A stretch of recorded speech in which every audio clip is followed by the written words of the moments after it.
Imagine-toi tranquillement en train de faire ta séance matinale d'acrobatie, et tu découvres que tu dois mettre une claque cinématographique à Pedro Pascal. Eh oui, notre téléporteur bleu préféré, Nightcrawler, a balancé ça comme on renverse du café sur un clavier. Par accident.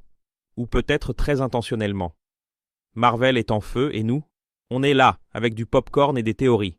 Viens, car le chaos n'est pas juste arrivé. Il porte du spandex. Alan Cunningham, aussi connu comme le Diablo qui n'a pas compris le NDA, a révélé qu'il allait se battre contre Monsieur Élastique de Marvel. Oui, Monsieur Fantastique, l'homme qui s'étire plus qu'un planning de jeu Ubisoft. Deux choses sont claires. Premièrement, Avengers. Doomsday sera une soupe de lettres à la radiation cosmique. Deuxièmement, Alan a clairement séché les cours de média training. Et maintenant, il ne peut entrer à un événement Marvel qu'escorté et avec un collier électrique.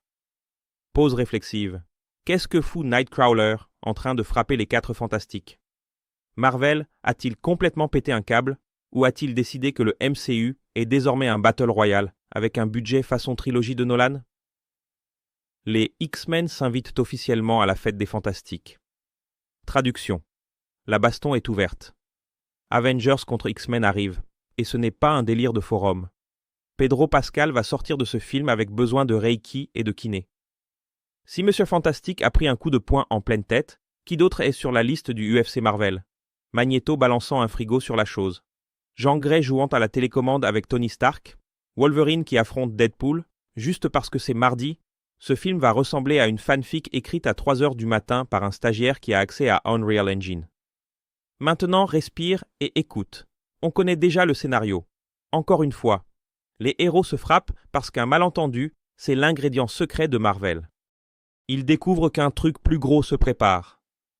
Ils se font des câlins, parlent de famille et vont taper sur le boss final ensemble.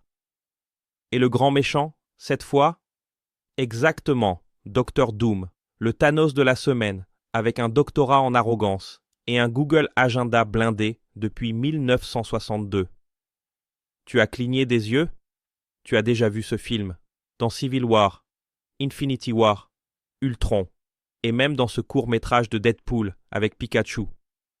1 minute de silence pour Kevin Feige, sûrement en train de crier dans une pièce insonorisée. Pourquoi laisse-t-on encore les acteurs parler en interview? Vous n'avez rien appris avec Hollande? Ou avec Ruffalo? Maintenant, c'est Nightcrawler qui devient tendance par accident. Les spoilers en 2025 sont des armes biologiques, et Alan a tiré en prime time.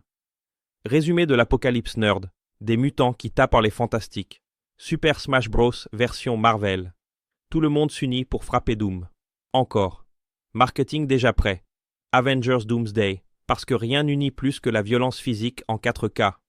Marvel présente Multivers sans frein, scénario sans honte. Pedro Pascal, de Mandalorien à Punching Ball interdimensionnel. Alors je te demande, jeune Padawan, est-ce qu'on s'en soucie? Est-ce que c'est nouveau? Ou on regarde juste pour voir Wolverine transformer Monsieur Fantastique en jambon? J'ai déjà acheté mon billet et mon antiacide. À la fin de la journée, Alan Cunningham a généré plus de hype que n'importe quelle bande-annonce faite à la va-vite avec de l'IA. Et sincèrement, merci, elfe bleu commère. Tu es le vrai héros du chaos. Maintenant, dis-nous, quel combat veux-tu voir au cinéma? Jean Grey vs Wanda, duel de TPM cosmique? Deadpool vs Kevin Feige? Trop méta pour être légal? Ou Wolverine vs Thor, griffe contre marteau? Freud aurait adoré ça. Mets un like, abonne-toi, active la cloche et retiens ton souffle. Le prochain spoiler pourrait venir de quelqu'un qui n'a même pas encore signé de contrat.